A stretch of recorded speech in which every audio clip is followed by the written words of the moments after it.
Hello. Hello. Hello. Welcome to Our Time. Welcome. Isn't that funny? When people come up on television, they always say hello, often to each other. And the fact is, we've been sitting here for ages chatting away, waiting for you to join us. Yes. So welcome to Our Time. Yeah. On today's show... Yes. Matt Byrne is on the program. And Matt's talking about sort of community theatre and the production that he's about to put on here in South Australia called... Wicked. Are you? I can be. Whoa! Now, there's been an enormous change in the way people keep their books. Do you keep your books? No. You'd be very lucky. I have help. Yeah, I think everybody from time to time needs help. If you're just doing sort of bookkeeping for tax purposes, there are ways to do that. But businesses these days are going to other either in-house people or out-of-house people, like our next guest. Welcome, Graham Miles. Hi, Graham. Hello. It was a long introduction, wasn't it? We got there eventually. Very good, though. But Graham, your work as a bookkeeping person has changed enormously, because it's changed from literally writing things in a book, hence bookkeeping, to having to have a huge knowledge of IT, information technology as well. Absolutely. So let's just find out a bit about you. How did it begin for you? Well, I decided to study accountancy when I left high school. Oh, which you're is one of them. Getting on about 20 years now. Okay. And yeah, computerised accounting was probably not in its infancy, but it was still starting to take a hold. And I can still remember being trained in, obviously, the manual system, which thankfully they still do today, so that everyone has a grounding. But then in a system called Kalamazoo, which some people might remember, where it was layer upon layer of papers, and you'd write it out and it would carbon copy itself onto about 5 different pieces. So you'd give receipts and it would automatically go into the ledger, and then you'd manually total up your week and your month and your year. Did you have a calculator then? We had calculators. Yes, I had to have a calculator back then. So I was training it, but never actually put it into practice. Oh, really? So did you go straight to the technology version of? Yeah, so when I joined the workforce, there was already computer accounting packages that started to take ground. I probably used about 5 or 6 in the first 3 or 4 years, though, because they were all vying for supremacy back then. And which did you find then at that time was the best? I was trained in CyBiz, which I think is still going. Business Manager was one that I used at work. That was quite good. But Maya just took off, and that was the leader for quite a few years. So yeah. And then from MYOB, Xero's more or less taken over for many people as well, hasn't it? Absolutely, yes. So we But might what's be. the difference though then? Well, first of all, we might be talking a foreign language to people who aren't familiar with this. So you're right. Ask the question. Yes. No. What's the difference? Yeah, well, Xero's been around for, I think they were formed in about 2007, and they were really revolutionary. They were one of the first ones that was popular with cloud-based accounting packages. So Okay, now we've moved on to another level now. Yes. We're not just typing on a computer. We're talking to somewhere in the sky. Wow. Yes, But it isn't really in the clouds. sky. Let's just make that clear. Where do you think the cloud is? Well, it's funny, even when I say cloud, I still think of it being a big fluffy cloud but somewhere. It isn't. It's a computer somewhere. There is rows and rows of computers all around the world, depending on which one you're connecting to. So I believe most of it's in America these days. So most of the big cloud farms, as they call them, are in America, and that's where Xero's got their systems at the moment. So all my personal information about bookkeeping is somewhere else in the world? Yes, that's Not correct. even where I am? Not even, no. And I'm able to access that, and you're able to access that, and we can all work on it together. That's correct. That's one of the great things about it. You can access it from anywhere. With Xero, you can have 100 people in there, and one person can be on their iPad, another can be on their PC. I can be looking on my mobile phone. Yep, I can check all my clients' accounts on my phone. If I've got a question on the road, I can just click over to my phone and log in and answer that question. So it's been sort of groundbreaking. small to medium businesses now are really doing this off-site. mostly, aren't they? Is this It how the allows- world's going? Yeah, it allows that ability. I was an off-site bookkeeper 10 years ago, and that required me to have a little USB flash disk, and I'd copy everybody's files and then panic about that disk when it suddenly left my pockets. And terrifying. Now I can just log in from my office and check how the business is going. It also talks to banks as well, so it's feeding the data in, which means a lot less processing and a lot more accuracy. You don't get dates wrong, you don't transpose numbers. It's all fed in. So the brilliant thing is that whatever's happening in your bank account will talk to Xero, and then Xero knows what's happened at your bank. You don't have to check off a bank statement against your books and so on. It's brilliant. Yeah, yeah. So you basically just have to tell them where you spent the money. Yeah, that's It's one of those things that always confuses me, all of that stuff. You're not And I'm really sure- blonde, though, are you? No, I'm not. Oh, but No, a terrible thing to say. It's just either you have a head for numbers, and I don't. If I'm looking at numbers, it actually freaks me out. I get very upset and very anxious. Yeah, well, it's like anything in life, though. If you're comfortable, you go to the doctor, you get upset and anxious, and actually the doctor's just there to help you. And it's really the same in your case, I suppose. That's correct, yeah. I mean, you can go through and type all those and enter them yourself. Anybody can do it. The question is, are you doing it accurately? So Yes. you can sometimes save $1 and spend 10 because you haven't done it properly. But it does allow you that ability to do it if you do know what you're doing. But if you have someone that's coding that knows what they're doing with the accounts, the reports are beautifully simple. You can see how your business is tracking. You can look at your profit and loss any time. And, But it's not only that, it's what you have to know about too, because you have to know all of the changes of laws for taxation. Absolutely. So how do you keep up with all that? Well, as a BAS agent, I have to do a minimum of 45 hours every 3 years of qualified courses with a minimum of 5 hours every year. You have to keep up to date. You have to be qualified as well, of course. You have to have a Certificate 3 in bookkeeping at the minimum, and you have to do some specialised courses in GST and payroll to ensure that you are a BAS agent. And it's actually illegal to do BASs if you don't have that, if you're not an employee. So it's quite important. Yeah, so the future of all of this sort of thing for people is really, it's being made easier, but it's also getting a head around there's been this massive change in the way we communicate, really. Yeah. And it's not just the things that people automatically think about, like mobile phones or the fact you've got a computer or a laptop at home. It's what the connection with somebody else that's going to provide you with. And so That's do you find too, when you have to, at 3 years, do another course, does it change dramatically for you? Do you see that it, again, Yeah, it's everything's- twofold. It's the ATO's legislation is constantly changing, evolving. Super's just gone through a great big overhaul, but also the technology around it. And then the ATO is now really embracing that technology as well. They've got a whole new range of systems and online services that they're providing to make that a lot smoother as well, like MyGov and a few others. We've actually had a lot of information on this program from MyGov, which is which is good, because what we're really trying to do is pass on to you information about just living in the modern world, because that's what it is, isn't it? Absolutely. Where do you think it's all going, Graham?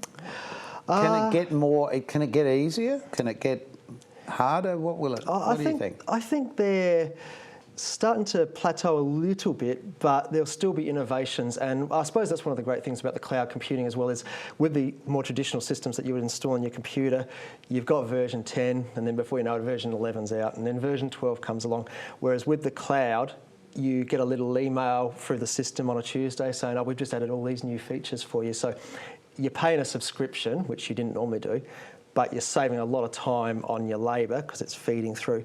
And all these add-ons and updates, they don't charge you for. It's just always a part of your system. Automatic. So that's another learning curve as well. Once you think you've got something absolutely nailed in the accounting package, they go and turn it upside down on you, and you have to go back and do a few video trainings. So it's really more convenient to go to somebody who's doing this professionally, who just basically charges for the time you work for a client? Because is this how it works for you? Just Absolutely, yes. Yep. Yeah. So you could be working in any given day for all of your clients, Yes, literally. Yes, yeah. That really stretches the brain, yeah, especially sort of BAS week and everything. You could be working for 15, 20 clients in one day doing different bits and pieces. So it takes a bit of skill to be able to flick from one to the other to the other. What and keeps across you various sane? industries. I don't know if I am. Yeah. Quite a bit of satisfaction in the job, actually. It's good to be able to help businesses, so I do enjoy Or is that it part. seeing those figures balance at the end of the day? Yeah, that too. And there's diversity now. Working across various industries, I'm not sitting doing the same thing every single day. And the next phone call is always something interesting and something different. So you wouldn't think bookkeeping could be quite as much fun, but it is. It's just all the different challenges and sharing those challenges with business. It's Well, are the challenges also the excitement of the new technology constantly moving? Yeah, And that's constantly right. giving you another arm or a leg, so to speak, to Absolutely. do your job. Yeah, there's one client right now that's on a very traditional manual system, and this week I'm about to put him onto an iPad, and his iPad will pretty much run a major segment of his business, and it took a bit of convincing, but he's finally embraced it, and he's really excited about it, and that should save him 4 or 5 hours a week just in the manual collation that he used to Yes, have to do. and that's what it's really all about, isn't it? Yeah. It's time saving. Yeah. Graham, thank you for that. It's good to talk to somebody like yourself who is moving faster than most of us in understanding this. Thank you. And we're going to be back with Matthew Byrne, and we'll find out a bit more about local theatre and how that works. We will. And a little bit about Wicked.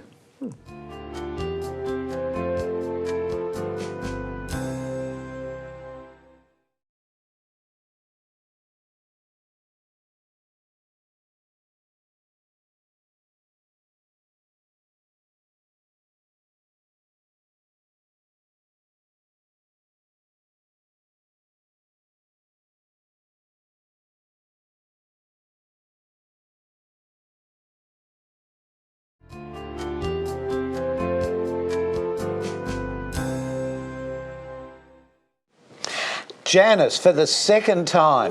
Yes. The And second time in 3 years. I don't know what he did wrong the first time, but it took a long time to ask him back.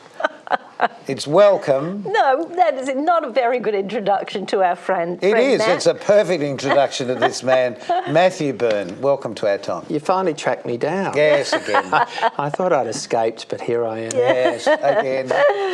Matthew, how would you best describe yourself for anyone who doesn't know you? Busy. Busy. Yeah. People say, why do you do theatre? Why do you why are you a theatre critic? Why do you put shows on and do publicity and stuff? And I say, because I've got nothing better to do. And why do you write a column in the newspaper? Well, to try and keep the arts relevant, that's a good reason. But essentially, when people say, what do you do? I say, when the phone rings, I'll tell you. And A my good way to phone look at rings from the most interesting people you've ever met I'm and sure never it met. does. But you've created here in South Australia a very interesting theatre company called MBM. Matt Byrne Media, yeah, which kind of covers media and theatre, so it's all So in you've one. really got a broad coverage of communicating with audiences, whether they be print audiences or stage audiences. Yeah, never underestimate or overestimate an audience. You've been in the Always business for true. a very long time too. Well, I learnt from people like him, and so that's one of the reasons I'm Very still long here. time. Well, Oh, how you go off, people. but Bruno Nez, Dave Winston, Andrew Pole, these are the people who taught me all about theatre. Rob D'Atheridge up at Northern Light, just people who I sat and watched. I'd go to rehearsals and I would realise I'd be sitting at the opposite stage, side of the hall to the director, and I didn't know why I was there, but I found out later on that's because I really want to do that. And although I put shows on and I still go in them and do a bit here and there, the rehearsal process I actually enjoy more than the shows themselves now. Putting it Do you know, I do too. Together. It's the putting together part. Yeah, putting it together. And, for Lisa and Jan and me who put this program together, we talk on the phone a lot through the week as do we're having on the program, and I enjoy that part of it very much. Yeah, I think if people only knew the hard work, it doesn't matter if it's professional, amateur, community theatre, whatever you want to call it, as long as people are paying money to see your show, you give them the best you can give them. Absolutely. And you have a professional attitude, and I've been lucky to work with people who had that, so I've tried to keep that going in what I do. you know. Well, we have known each other for a long time We because have. we worked together many years ago. Did we co-write that show, or did we? Yeah, a bit of everything. Bit of everything, I think I wrote it, and you tried to tell me which bits weren't funny. And he was so good at it. He was so gentle about it. Matthew's amazing. Matthew will come up with 6 lines on a particular comedy subject, because most comedy isn't spontaneous, it's written. That's right. Well, Robert Menzies said the best ad-libs are well rehearsed. So, Yeah, exactly. And the truth is, with live theatre, that's what you're inclined to do. You're inclined to write and rehearse and see how it plays. Yeah. And I mean, we've all been in shows, and we all understand the process. And also throw your own lines in occasionally if you can. Well, you know if it's funny because they're the lines that stay. Yeah. Yeah, that's you know, right. Yeah. When you've got a long-running show like we had at the Hotel Anfield years ago, or whether it's 5-week season at the Fringe like I had with my version of The Love Boat, you know, the script changes from night to night, but the good lines stay. Well, the truth is, you learn to listen to the audience, don't yeah. you? You learn to listen to what they Malcolm laugh would do at a or- segment every night where he interacted with the crowd and did all the wedding anniversaries and all that sort of stuff. And I found myself just standing backstage. You probably don't know this, but I used to listen every night to that. Did you? Just how you would do it, because I knew Okay. one day I might end up doing the same kind of thing. And I did, because people kept having wedding anniversaries and stuff, Yes. and when I did stuff. But Malcolm could work a crowd, and that's you know, to be an MC of something, you know, it's unbelievable how hard it is to make it look effortless. Yeah, I suppose, but you know, this segment's about you, but I'll tell you a quick story. So I started working professionally at the Wonderland Ballroom. It was Yeah. a ballroom where people pushed each other around on a dance floor. Yeah. And the owner of the ballroom, who used to stand up on stage, his name was Bob Christie at the Wonderland Ballroom here in South Australia. He used to say to me, I was 16 at the time, "Go on, you introduce the next dance." Yeah. And I would be terrified. And considering now we do something like this where we don't even give it a second thought. People hate public speaking. They're terrified of it. They'll do anything. They'll run through a wall. They'll do anything, but they won't stand up and talk in front of people. No. I Yeah, couldn't do crazy, that. isn't it? Crazy. Yeah. Because communication is the easiest thing. It's just a matter of talking with the people that you're with. You know? Somebody told me once, if you are nervous, just look at if you're looking at the audience, just think of them as all being naked. I actually walked out naked and I cut that whole middleman out. It was good. And laugh, I wish someone had, you know. Matthew, you still write comedy. That's the thing. And as you said, you've just done a show in the recent In the Fringe here. which we're still running around South Australia. Right. And if anyone is connected and has a boat that they want a show to go on, come and talk to us. The Love Boat. Yes. LUV. Google But it. you've done, just rabbit off a whole lot of the segments you've done, Yeah. the shows you've done in the last few years. That Well, you've written. we've been lucky enough to kind of... They're spoof shows, aren't they? Oh, yeah. We did Chundabelly and Dateless.com and Bogans and, you know, Pigs about people of integrity and guts, about the police, Pricks about the nursing profession, Chalkies about teachers, Virgins about Intercontinental Airlines maiden flight from London to Sydney, and we ended up taking it to Edinburgh, to the Fringe. So, you know, I've been lucky enough to do all these kind of shows. One-man shows like Benny Hill, Over the Hill, Caddyshack and Other Dangerfields, which I'm hoping to take up to Brisbane at the end of the year for revive that one.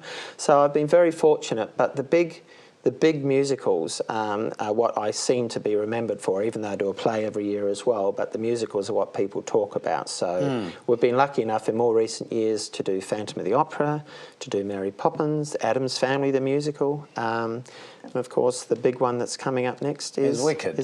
So So people are probably thinking, well, hang on, that just toured the country and whatever. Yeah. And it did, but the fact is, it's not accessible. I was trying to think of the right word. Unaccessible? You're Inaccessible. Inaccessible. Yeah. That was the word I was looking for. In as in. It's inaccessible for people who are performers who live locally who can't get into the major touring shows. Exactly, and also the audience sometimes can't get in because it's too expensive. Yep. You know, that's what you've got to remember. So basically what you've done is... Yeah, well, we get wonderful people like Kat Sash, who's playing Glinda in the show. Now, people will remember her from The Voice with the little cat. Oh, yes. Yeah, Kat is, Yes. Kat Sash, she's a wonderful singer. She's playing Glinda. And Diane Lang has played Evita for me. Yes, I remember seeing that. And she was amazing. Yep. And, you know, She's played a queen for me. She replaced you in the show. Yes, she did. And so I'm very fortunate, you know, because people say to me, what is Wicked about? You know, it's another take on The 2.5 Wizard of hours Oz. long? Well, about that long. But it's basically about two women on stage singing to each other. That's essentially what Wicked is, because you find out that the Wicked Witch, where did she come from? Well, she met Glinda the Good, the Sorceress of the North. They met at Shiz University, kind of think Hogwarts, a lot of years earlier. And so as the story begins with the end of the witch, we know that the witch dies, we understand all that, but then we go back in time to see the real story of how her and Glinda met at university, ended up roommates by accident, and had a respect for each other. But we also find out the origin of the Lion and the Tin Man and the Scarecrow. Where did these characters come from? This Gregory Maguire has written a very interesting book called Wicked, which Stephen Schwartz just read when he went to Hawaii one summer. And got the idea sitting in a boat fishing or something. Yeah. No, he just read this. Someone said, "Have you read this book?" And it's a totally different take. What happens is the story, it's the untold story of the Witches of Oz. A lot was going on in Oz before Dorothy dropped in. So what happens is, as the show develops, Dorothy does arrive. You never really see her, but you kind of, at one stage, Glinda is saying, follow the yellow brick road, and they've just gone, the stories start to cross over, and finally they do, and everything that's supposed to happen in The Wizard of Oz does happen in Wicked, but you find out from a different perspective. Yeah, and also it doesn't quite end how people expect, but the music by Stephen Schwartz is just incredible. We can't get it out of our heads. Sometimes when you do a show, you get a favourite song, this, that and the other, but this music stays with you. Winnie Holtzman has done an incredible job adapting the novel for the stage show, so done a great job there. Wicked came out in 2004. It is now one of the biggest, or the biggest grossing box office Broadway musical of all time. And when you think what it's up against, and it's only had 12 years to achieve that. Yeah, now you've had to buy the rights for this, and clearly other people around the country will be doing the same. Absolutely. So the chances are that you'll see it in your own hometown around Australia. Clock did the the Australian premiere in Melbourne. Right. Their season's just finished. But other companies all around the country will now be doing Wicked. And so people get a chance to play these amazing roles if they're good enough, but the audience can see it at an affordable price. And the effort and work, if any of the other companies are going through half of what I'm going through to try and make this wonderful, it's huge. Then it's going to be amazing. Yeah, I admire wherever you see it. It's huge. Fantastic. Well, we have a way that Elphaba has to defy gravity. There's a very famous scene just before interval where she literally defies gravity and flies. Well, our knuckle boom, because that's what they're called, is being built by the Adelaide Festival Centre Trust Workshop, the same guys that built the one for the professional show. A scaled-down version, but no less effective. And so I'm proud of that, and if companies out there are looking to fly their Elphaba, well, get in touch with mattburnmedia.com.au and I can help you out. Fantastic. Matthew, thank you. And listen, good luck with the show. Thank you. Because people can book tickets if you live here in South Australia, or if you're coming into South Australia for a holiday or something, have a look at it. All the information will be on Facebook. Some of it's there right now. So good luck with it, mate. Thank you. wickedsa.com. Go to that. You can book your tickets and find all about the show. And thanks, guys, for doing what you're doing. Your support is wonderful, and it helps live theatre stay live. Thank you, Matt. Thank you very much. And we'll be back with a whole lot more here from our Adelaide studios of OurTime right across Australia. See you soon.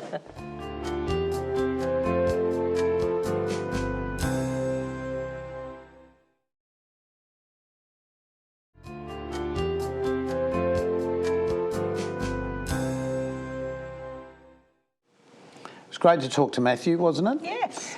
Matthew's left us, but we've actually asked Graham to come back because there was one thing I did want to ask you, Graham, before, and that is everyone's a little bit concerned about their security and passwords and PIN numbers and all those sorts of things. With all of this change in technology, how does that affect people? Well, you can't say anything's 100% safe. There is always that little bit of risk, but banks and accounting packages, they use at least what's called 120-bit encryption security, which is just about bulletproof. If anyone ever stole your data, it would be pretty much useless to them. Well, it might be because you've actually left something around to pick up what your Yeah, that's right. So codes are. I guess the biggest risk is to make sure that you have current antivirus on your computer so that no one can sniff around your computer, and a good strong password, and just change your password regularly. So there's really two types of computers, aren't there? Yes, correct. There's Apple, Yep. and they have, or Mac, they have their own protection? Macs traditionally weren't vulnerable to viruses, but that has changed as of late. I've actually known of a few Apple Macs recently that have been hit by viruses. Okay, what about the others? PCs have always had that trouble, mainly because they're such an open platform. So many people can build software for them, so they're an open base. Right. So yes, absolutely. Definitely keep your antivirus up to date. What would you recommend? Is there an antivirus you'd recommend? There's a number of good brands. There's Norton's one of the big ones, Kaspersky, McAfee. But if you can't afford them, there's also some free versions out there. There's one called Avast, which is free. It's quite good, and AVG as well. So you can get free software. They're downloadable to protect your computer. What about buying a disc? Is that still a reality? Like some of the protection used to come on a disc, and that would feed that into your computer, or is that all over now? You typically buy it online, and then you can pay an extra $10 for the CD if you choose to. So It's cheaper to just buy it online. Just download it. But then it's going to ask you for all those code numbers when you do that too. Can't remember them. Correct. Yes. I can't. No, I love it. Well, we hope that information has been of interest to you, and remember that you can check out what's on next time by... Well, you check on Facebook, or from Facebook you can check us on YouTube if there's a program that you'd like for to our catch. programs from the past. If you heard something Graham said and you'd like to hear it again because you didn't quite get it in time, check us out on YouTube. So until next time, we're really interested in knowing where you're watching the program. We're also really interested in getting some feedback from you. So leave us a message on Facebook. Don't be afraid to use it. It's a great social media. That's what it's all about, communicating. Exactly right. So, folks, until next time we see you, please keep yourself nice till then. Have you got any goodbye message? I just take care of yourself. Please join us next time on Our Time. See you then. Bye for now. Bye.